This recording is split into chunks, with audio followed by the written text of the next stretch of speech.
네, 지금부터는 수급을 통해서 종목들의 옥석을 가려보겠습니다. 수급 파이터! 우리 김태성 팀장님과 함께하겠습니다. 팀장님 안녕하세요. 네, 안녕하세요. 네, 먼저 수급 동향부터 한번 살펴보겠습니다. 현재 외국인과 기관 모두 코스피, 코스닥 양대지수 모두에서 지금 매도 우위를 펼치고 있습니다. 전 사실 오늘 월 말이잖아요. 네.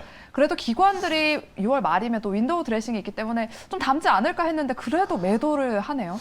일단 뭐 오늘 전체적으로 개인만 또 사게 되는, 또 개인만 사게 되니까 외국인과 기관이 매도를 하면서 지수가 올라가지 못하고 지금 조정을 받고 있는 그런 현상이 나타나는데, 오늘 같은 경우에는 월 말이기도 하고 네. 반기 말이기도 합니다. 맞아요. 그래서 이제 많은 분들이 이제 이 기관의 윈도우 드레싱 효과를 좀 기대하시는 분들이 있는데, 윈도우 드레싱 효과는요, 이결제일 전인 28일이 마지막인 거예요.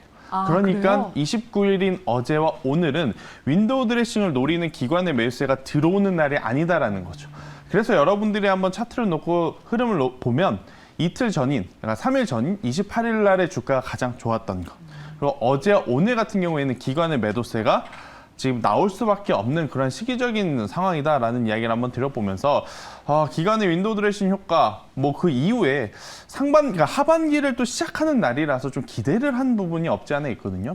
근데 여전히 우리나라 시장에서 지금 기관 투자자들이 도와주지 못하고 있는 그러한 상황이고, 외국인들은 왜 지금 매도를 하고 있느냐라고 고민을 해보면, 미국 시장이 어제 이 마감이 되고 나서 반도체 기업들의 목표가를 줄줄이 하향 조정했습니다. 맞아요. 그러다 보면 우리나라 시장에는 당연히 외국인들에게는 메리트가 굉장히 좀 떨어질 수밖에 없죠. 그러니까 원달러 환율도 문제인데, 원달러 환율의 환차손까지 감소하면서 삼성전자, SK하이닉스를 살 만한 명분이 없다 보니까 지금 이렇게 수급적으로 좀 약한 시장이 흘러가고 있지만, 그래도 충분히 개선의 기대는 좀 가지고 있어야 된다라는 의견 한번 드려보도록 하겠습니다. 네, 우리 김태성 팀장님께서 이렇게 정확하게 이렇게 외국인과 기관이 우리 시장에 들어오지 못하는 이유, 들어오지 않는 이유를 명확하게 설명을 해주셨는데요.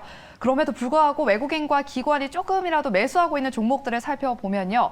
대우건설과 현대건설과 같은 건설주들, 그리고 현대차, 기아, 화신과 같은 자동차 관련주, 그리고 조선주, 특히 오늘 시장에서 좀 특징된 강세를 나타나고 있는 종목들로 지금 수급이 들어오고 있는 상황입니다. 이렇게 수급 동향 짧게 살펴봤고요. 그럼 본격적으로 수급을 통해서 종목들의 옥석을 가려보겠습니다. 첫 번째 라운드, 파이트! 뿌뿌뿌, 삼강 M&T와 동국 SNC가 만났습니다.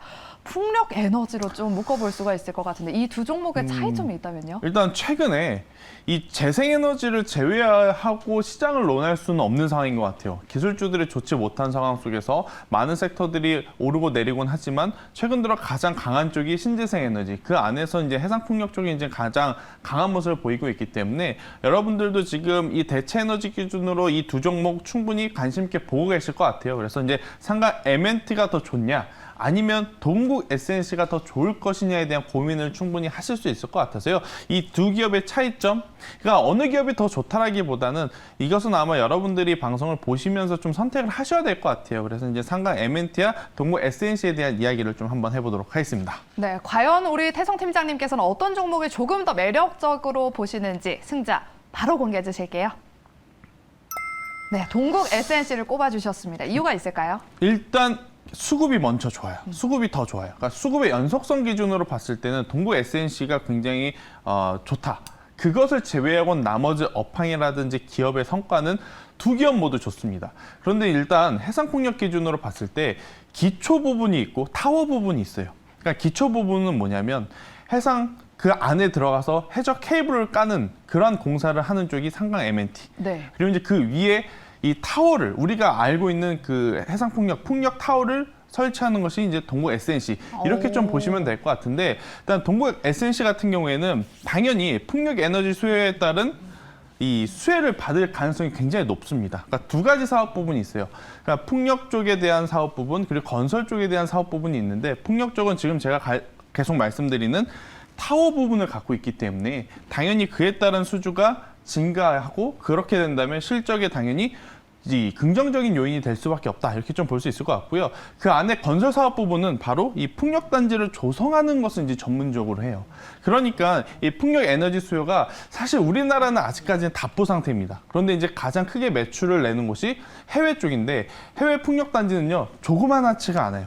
엄청나게 큰 규모로 지금 이 단지가 조성이 되고 있어서 저는 이 풍력단지 조성으로 건설 사업 부분에서도 굉장히 좋은 성과를 내고 또 이제 타워 부분에서도 지금 수주가 계속 이어지고 있기 때문에 저는 동국 SNC 충분히 현재 위치에서 관심 가져볼 만하지 않을까라는 이야기를 한번 드려보도록 하겠고요.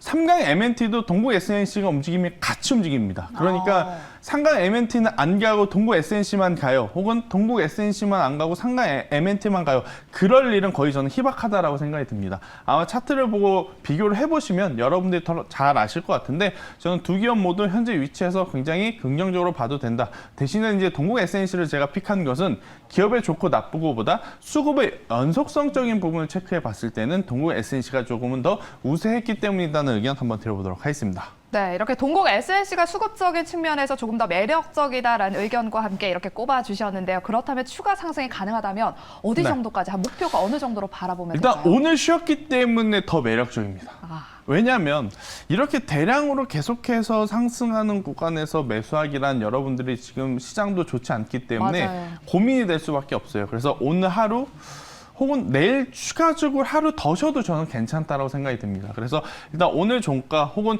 6,200원에서 6,500원 사이에서 이제 계속해서 분할 매수를 하셔서 가신다라고 한다면 저는 충분히 좋은 성과 낼 수 있다라는 이야기를 한번 드려보도록 하겠고요.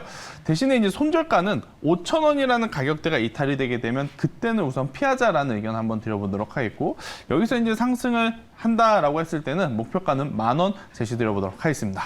네, 동국 SNC 매수가 6,200원에서 한 6,500원 선까지 계속해서 분할 매수하는 게 좋겠다는 의견과 함께 목표가는 10,000원, 손절가는 5,000원 제시해 주셨습니다. 그렇다면 두 번째 라운드로 바로 넘어가 보도록 할게요. 두 번째 라운드, 파이트! 네, 이번에 소리가 나왔네요. 현대모비스와 SL이 만났습니다. 자동차 관련주예요. 요즘 자동차 관련주 종목들이 수급도 들어오고 또 강한 흐름이 나타나서 좀 지금 담아봐도 괜찮을까 싶긴 한데 어떻게 보세요? 최근 완성차 기업들이 시장을 또 들었다 놨다 하죠. 맞아요. 투자자들의 마음을 들었다 놨다 할 수밖에 없는 상황이죠. 시장 대비해서 굉장히 좋았던 현대차와 기아. 근데 어제 같은 경우에는 시장 대비 더 약했었던 현대차와 기아. 근데 오늘 같은 경우에는 또 이 부진을 털고 다시 한번 회복하는 모습을 보이면서 지금 자동차 산업에 이제 많은 분들이 좀 관심을 가지고 있으실 것 같아요. 그래서 이제 완성차를 할 것이냐 아니면 부품주를 할 것이냐에 대한 고민을 굉장히 좀 많이 하실 것 같은데 저는 오늘 이 부품주 쪽에서 현대모비스 그리고 SL을 좀 가지고 왔어요. 아마 이 두 기업 여러분들 모르시는 분 없을걸요?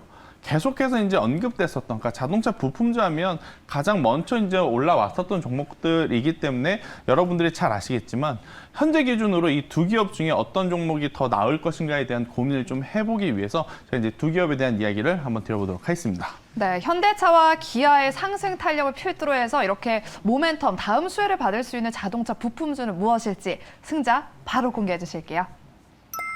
네, 현대모비스를 꼽아주셨습니다. 저는 사실 SL일 거라고 생각했던 게 요즘 TV 뭐 경제방송을 보신 분들은 많이 아시겠지만 SL이라는 종목이 정말 많이 나왔어요. 일단 이 두 기업 이야기를 하기 전에 왜 현대차 기아가 아닌 부품주를 갖고 왔냐에 대한 이야기를 좀 짤막하게 좀 좋아요. 하고 싶어요. 일단 어제였죠. 이제 현대차 기아 같은 경우에는 독일에서 압수수색한다라는 이야기가 있다 보니까 계속해서 이제 조정의 깊이가 좀 깊었습니다. 그런데 이 현대그룹, 그러니까 현대와 기아만 받은 것이 아니고요. 다른 나라의 혹은 자국 내의 다른 브랜드들도 동일하게 조사를 받았었던 상황이에요. 그러다 보니까 장기적인 이슈보다는 저는 단발적인 이슈로 끝날 가능성이 굉장히 높게 본다라고 말씀드릴 수 있을 것 같고요.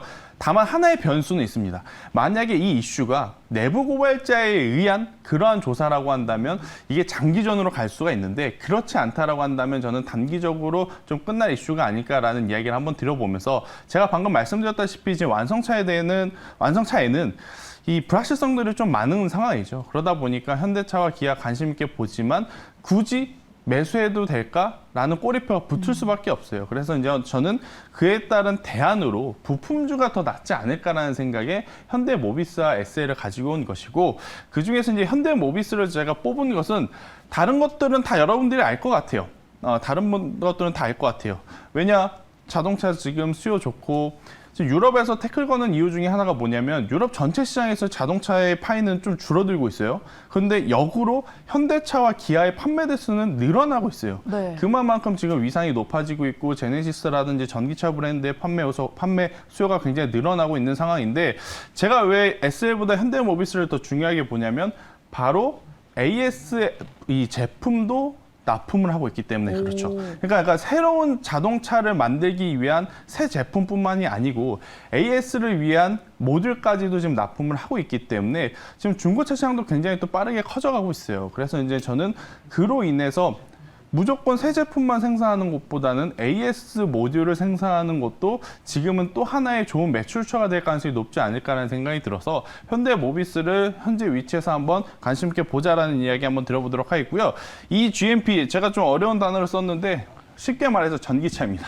네, 전기차 쪽에 매출이 지금 고성장이 되고 있는 상황이라서 현대모비스가 현대차 그룹주들은요 지금 관심 있게 충분히 봐도 괜찮다라는 의견 드려보도록 하겠습니다. 네, 현대차가 뭐 유럽 시장에서 벤츠와 아우디를 제치고 가장 뭐 경쟁력 있는 모델 1위로 선정되기도 했다라는 오늘 기사를 봤는데 그렇게 현대모비스, 현대차 그룹의 계열사 종목 주목해 보시면 좋을 것 같습니다. 그렇다면 목표가 손절가 어느 정도로 잡아볼까요? 네, 일단 뭐 현대모비스 같은 경우에는 오늘 지금 이제 잘 흘러가고 있는 상황이라서요. 종가에 매수를 해도 괜찮다라는 생각이 들고 여기서 17만 원이라는 가격대만 이탈되지 않는다면 저는 충분히 목표가 22만 원까지 조금은 장기적으로 봐도 괜찮지 않을까라는 의견을 한번 드려보도록 하겠습니다. 네, 이렇게 현대모비스 목표가 22만 원 그리고 손절가는 17만 원으로 제시해 주셨습니다. 가격 전략 참고하시면서 대응해 보시고요. 그럼 마지막으로 우리 김태성 팀장님의 픽 종목은 무엇일지 오늘은 어떤 기준으로 가지고 오셨어요? 오늘 시장이 움직이는 섹터가 지금 몇 가지 없거든요. 몇 네. 가지 없는데 지금 말 안 한 섹터가 하나 있어요. 하나 있어요? 네, 그 섹터에서 지금 골라왔습니다. 알겠습니다. 어떤 섹터의 어떤 종목일지 공개 바로 해주실게요.